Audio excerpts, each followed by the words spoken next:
Assalamualaikum warahmatullahi wabarakatuh dan selamat pagi murid-murid cikgu semua.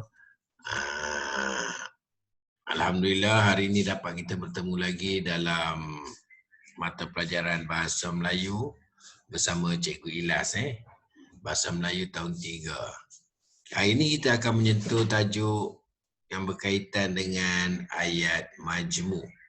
Ayat majmuk tajuk kita hari ini. Okey. Seperti mana minggu lepas kita belajar ayat tunggal, hari ini kita nak tengok pula ayat majmuk. Baik, sebagaimana kita faham dulu ayat tunggal, satu subjek dan satu predikat. Sebagaimana kita maklum, dalam perbualan kita ataupun penggunaan bahasa kita setiap hari, kita tidak menggunakan ayat tunggal sahaja.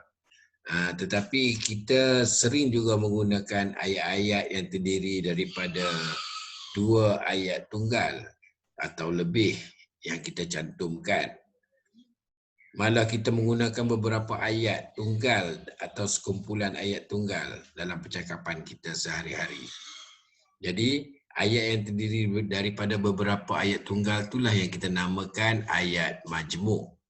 Jadi dalam slide cikgu ni, okey, ayat majmuk ialah gabungan beberapa ayat tunggal dengan menggunakan kata hubung. Salah satu kata tugas yang digunakan untuk menghubungkan ayat-ayat iaitu kata hubung. Cikgu ada edarkan dulu perkataan-perkataan yang kita namakan dia sebagai kata hubung. Dia termasuk dalam tugas dia. Tugas kata hubung ialah menghubungkan ayat-ayat tunggal tu menjadi ayat majmuk. Okey. Baik, di sini cikgu sertakan contoh ayat tunggal. Okey. Karim suka makan nasi goreng. Karim suka makan nasi goreng. Ayat tunggal, satu perkara aja. Karim suka makan bihun goreng. Yang kedua. Okey, tapi ini ayat tunggal. Dua-dua ayat ni kita gabungkan dia dengan kata hubung yang cikgu bagi contoh dulu iaitu dan. Okey. Jadilah dia ayat majmuk bila kita hubungkan dia. Baik, Karim suka makan nasi goreng dan bihun goreng. Karim suka makan nasi goreng dan bihun goreng.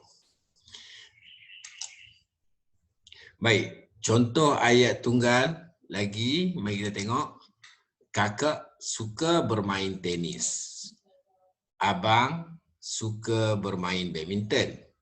Yang kita guna kata hubung ni ialah tetapi. Sebab permainan dia berbeza tu kan. Jadi muncullah ayat majmuk. Kakak suka bermain tenis. Tetapi, kata hubung tetapi yang warna biru tu, abang suka bermain badminton. Okey, kakak suka bermain tenis tetapi abang suka bermain badminton.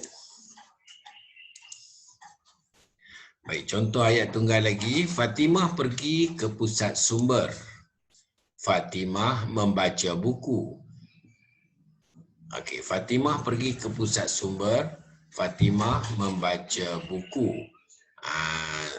Orang yang melakukan tu Fatimah, tapi dia melakukan 2 kerja. Okey, kata hubung yang kita gunakan tu untuk. Okey, menerangkan.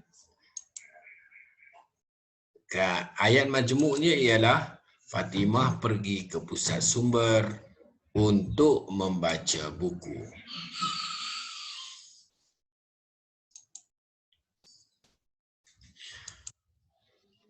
Atuk mengait buah rambutan. Atuk mengait buah rambutan. Nenek berehat di dalam pondok. Nenek berehat di dalam pondok. Baik, kata hubungnya manakala. Okey.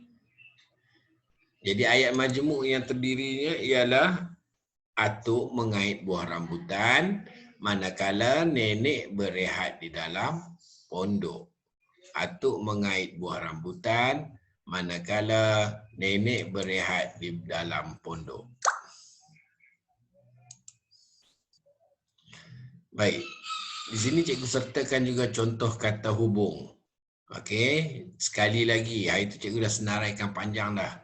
Okey, hari ini okey, manakala, untuk, dan, sejak, atau, jika, walaupun, sementara, kerana, tetapi, sambil, lalu, apabila, supaya, kalau, kecuali, itu semua kata hubung.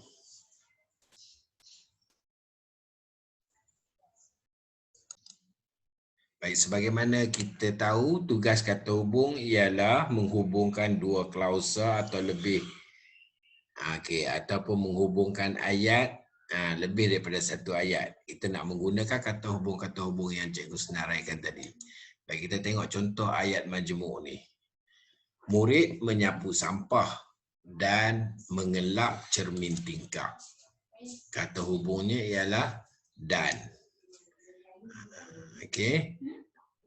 Jadi dia menghubungkan dua perkara tu, dua kerja yang dibuat oleh murid. Okey. Di sini contoh yang kedua, Datuk Zabidi memancing ikan sambil bersiul. Dia memancing ikan, dia bersiul.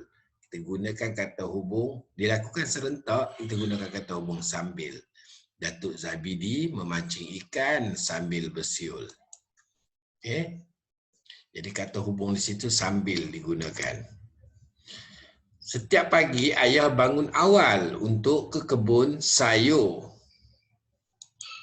Kata hubung untuk. Setiap pagi digunakan tanda bacaan itu koma. Setiap pagi, satu perkara, ayah bangun awal untuk ke kebun sayur. Okey, kata hubung untuk. Hasnah masih tidur semasa kami sampai di rumahnya. Hasnah masih tidur semasa kami sampai di rumahnya. Kata hubungnya semasa.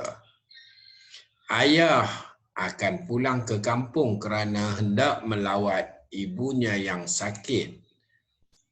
Dua kata hubung di sini, iaitu kerana, kata hubung keterangan, dan yang ni relatif, dia pancangan ni. Ini satu kata hubung yang lain. Nanti cikgu terangkan lagi. Tapi dia digunakan dua kata hubung untuk menghubungkan perkara-perkara di dalam ayat tersebut.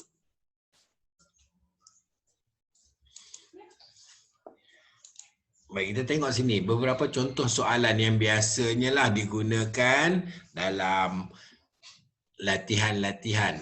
Okey, dia suruh kita lengkapkan ayat majmuk dengan kata hubung yang sesuai. Sini cikgu ambil contoh sambil. Okey, ibu mengemas di dapur. Kita isi tempat kosong, mencuci pinggan mangkuk. Jadi kita isikan dia sambil di situ. Ibu mengemas di dapur sambil mencuci pinggan mangkuk. Jadi anak murid cikgu akan dapat jawapan yang betul kalau dapat mengisi kata hubung yang sesuai di tempat kosong tersebut. Baik, yang kedua kita tengok manakala. Macam mana soalan dia dibagikan sebagai contoh untuk kita. Adik bermain bola manakala abang mengayuh basikal. Adik bermain bola, abang mengayuh basikal manakala digunakan. Baik, sejak. Hasni sedang termenung. Ibunya meninggal dunia. Kita gunakan kata hubung sejak. Hasni sedang termenung sejak ibunya meninggal dunia. Pak Abu membubuh baja, menyiram tanaman di kebunnya. Kata hubung digunakan ialah dan. Pak Abu membubuh baja dan menyiram tanaman di kebunnya. Lalu. Leman tersepak batu lalu terjatuh di tepi longkang. Leman tersepak batu lalu terjatuh di tepi longkang. Baiklah murid-murid, dah habis contoh-contoh yang cikgu bagi tu. Dan sebentar lagi cikgu akan bagi terus latihan-latihan yang macam soalan yang kita buat contoh tu. Dan ada gambar-gambar yang perlu murid-murid bina ayat tersebut. Okey, cuba bina ayat tersebut dan menggabungkan ayat-ayat tu menjadi ayat majmuk. Okey, tujuan dia nak menggunakan perkataan-perkataan kata hubung tu dengan betul untuk murid-murid dapat membina ayat majmuk yang akan kita gunakan nanti dalam bahasa kita, latihan kita dalam buat karangan. Okey, semua tu akan menggunakan ayat majmuk. Bukan ayat tunggal je yang akan kita gunakan. Okey, jadi ayat majmuk ni pun penting untuk kita membina ayat-ayat seterusnya nanti untuk kita lakukan dia dalam penulisan kita nanti. Okey, cikgu sudahkan untuk hari ini dan sekian. Terima kasih. Semoga murid dapat melaksanakan tugasan yang akan cikgu berikan sebentar nanti.